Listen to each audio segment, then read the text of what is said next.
Olá a todos, que a graça e a paz de Jesus esteja com todos vocês, amém? A gente vai falar um pouquinho hoje sobre esse personagem Dietrich Bonhoeffer, né? A gente vai conversar um pouquinho sobre quem foi Bonhoeffer e todas as suas contribuições teológicas para a nossa vida hoje. E começando então, aqui o nosso breve índice. Então a gente vai falar um pouco, vai ter uma introdução. Vamos falar então da biografia de Dietrich Bonhoeffer, as principais obras, as contribuições teológicas, e aí então tem a conclusão desse trabalho. No caso, quem estará apresentando eu e o Mateus. Então, uma breve introdução sobre Dietrich Bonhoeffer. Na verdade, a gente vai analisar aqui um pouquinho, a gente vai estudar aqui sobre como foi a vida de Dietrich Bonhoeffer.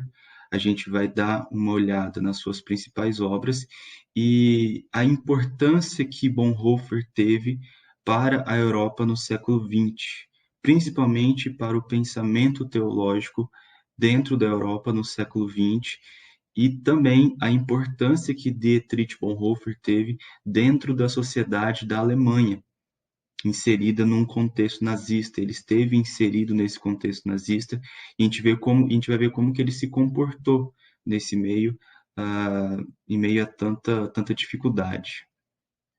Então, uma breve biografia de Dietrich Bonhoeffer. Ele nasceu então em 1906 em Breslau, na Alemanha.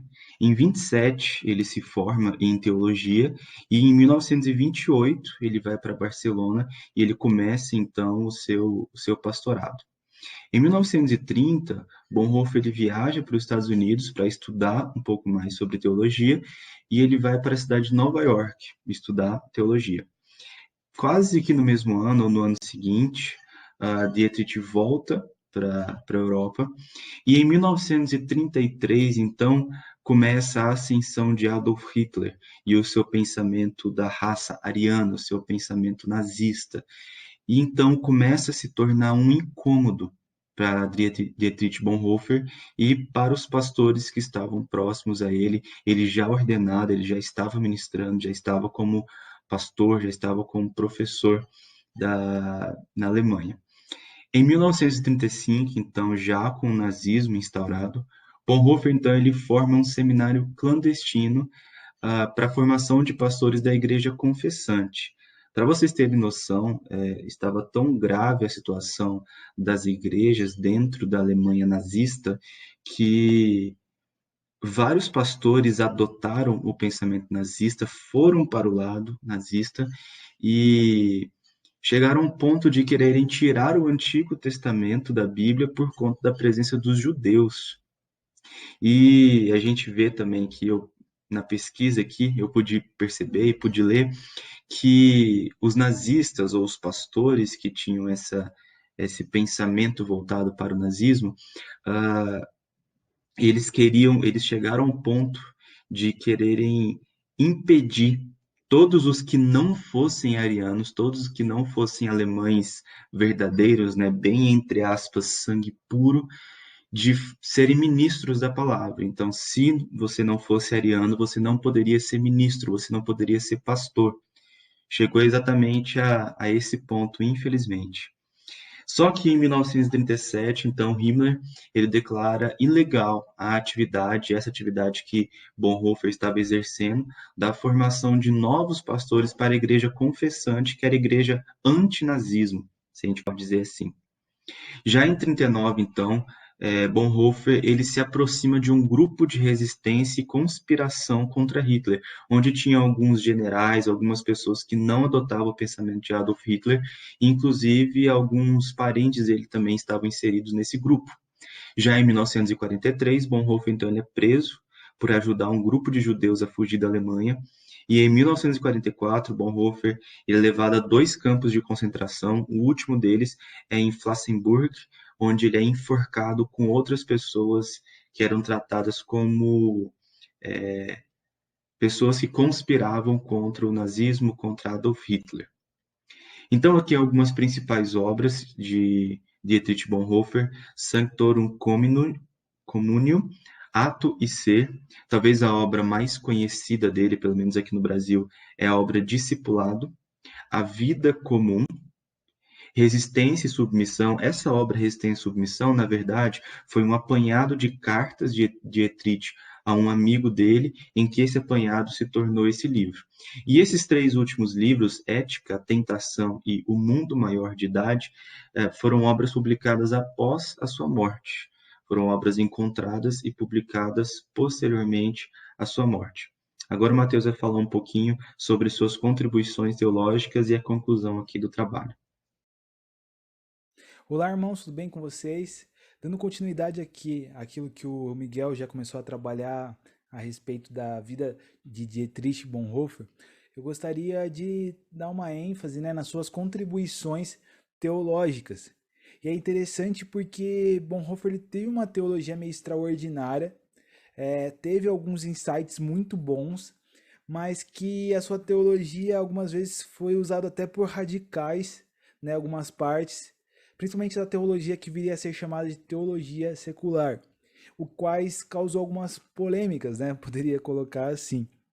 Algumas frases de Bonhoeffer se tornaram conhecidas, né, dessa teologia secular, que era o seguinte: Deus está sendo expulso a cada dia mais da vida. Estamos indo em direção a uma época totalmente sem religião. Bonhoeffer ele defendia isso, né? Que o mundo havia chegado numa maioridade e que o mundo agora poderia descartar a religião.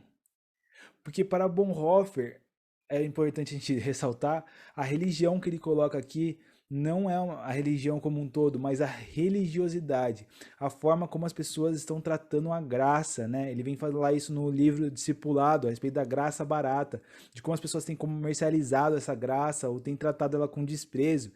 E a respeito disso, no livro, ele vem colocar, né, expor a respeito da graça barata e da graça preciosa. Essas duas diferenças de graça aí, de como realmente o mundo tem tratado a graça.